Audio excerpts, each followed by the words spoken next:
AI సుసంపన్న యుగానికి నాంది పలకగలదన్నారు Reliance Industries chairman Mukesh Ambani. కృత్రిమ మేధ రంగంలో ది బెస్ట్ ఇంకా రావాల్సి ఉందన్నారు. ఇండియా ఏఐ ఇంపాక్ట్ సదస్సులో ముఖేష్ అంబానీ మాట్లాడారు. ఈ ఏడాది ప్రారంభం నుంచి రానున్న 7 ఏళ్లలో రిలయన్స్ ఇండస్ట్రీస్ జియోతో 7 లక్షల కోట్లు పెట్టుబడిగా పెడుతుందని తెలిపారు.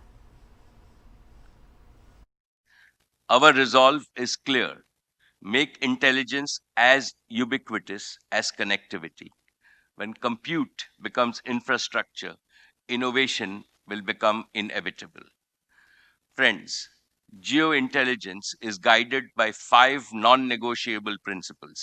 First, AI for India's deep tech and advanced manufacturing leadership, reaching not just large enterprises, but agriculture, small businesses, and the informal sector.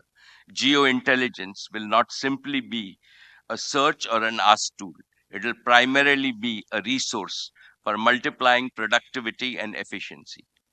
Second, world-leading multilingual AI capability across all Indian languages. When farmers and artisans speak to AI in their own words and students learn in their own mother tongue, this is not convenience, this is inclusion. Geo AI Bharat की भाषा में बोलेगा, भारत की संस्कृति में फूलेगा और भारत की मिट्टी में फलेगा. ఏఐ రంగంలో సరికొత్త ఆవిష్కరణలతో భారత్ దూసుకు వెళుతోంది. ఇండియా ఏఐ ఇంపాక్ట్ సమ్మిట్లో ఇలాంటి ఓ ఆవిష్కరణను కేంద్రం ప్రదర్శించింది. ఏఐ ఆధారిత సైన్ లాంగ్వేజ్ సదస్సులో పలువురిని ఆకర్షించింది.